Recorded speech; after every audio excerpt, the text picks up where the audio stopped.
Good evening, everybody. This is once again Ted the Speed Learner, and I bet you've been sitting there going, where has he been? Where has he been? Well, I have been trying desperately to find something worthwhile to review here on the Video Response Wars. If you'll remember, I told you a few weeks ago that I was going to try to look for some videos that I could actually review on the Video Response Wars in the hopes that finally would attract some attention, some people would start to participate, and we'd get this contest back going the way it's supposed to. That's been a real tough chore. I've been watching so many of these unbelievable videos, and I'm sitting here going, this is not something I could really cover. Not me. A lot of other people probably could, but it just doesn't hold my interest very well. So I'm still looking. I will eventually find something that really will hold my interest, and then I'll go ahead and review it. Now, the other thing I've been trying to do is promote the Looking for Lincoln Heritage Coalition Wayside Markers. Why is that? Because in November, they are going to have the 150th anniversary of the reading of the Gettysburg Address. Now, the thing is, 2 years from now, well, actually about a year and a half from now, they're going to recreate Abraham Lincoln's assassination.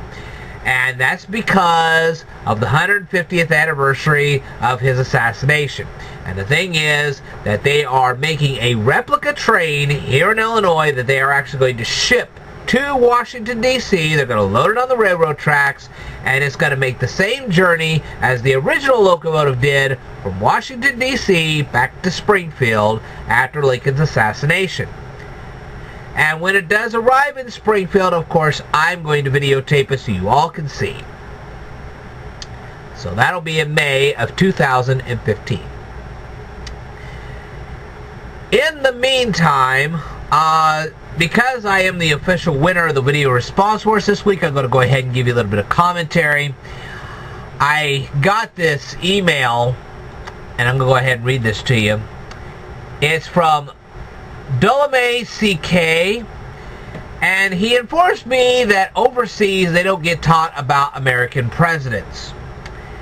Well, that can be a little bit of a problem, and the problem comes to this. Let me tell you something. Even back in the 1800s, when we had the original Civil War, the commerce that was going on at the time, it didn't just affect the United States, it also affected Europe. You have to keep in mind that the cotton being plucked in the United States was turned into textile goods that were actually being shipped overseas.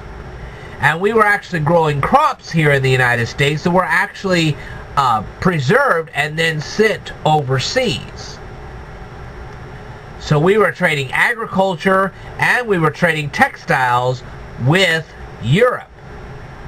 So there was a direct correlation between what was happening in the United States and what was happening in Europe. You see what I mean?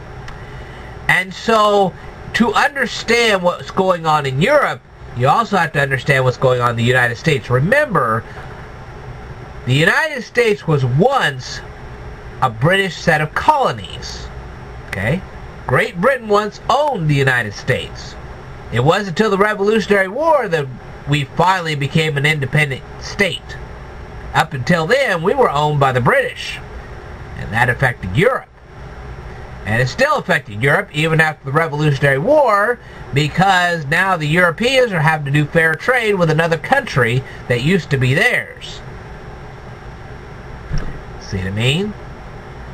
So it is very important to not only study past American presidents, but also presidents of this period of time. Because a lot of trade goes on between Europe and the United States. It's important to know how things in the United States affects things in Europe. Well, basically, that's all I've got to say for tonight. Now, you say, well, what about your educational videos? Remember, as I told you in a previous video, I'm covering more and more complex topics. I'm having to come up with research on all of them. On top of that, it's not a matter of me gathering the material. It's also the way I'm going to be able to present it to you so you'll understand what I'm talking about. I know you guys have come a great distance, but you still have a long way to go. So bear with me. There will be more material coming up soon.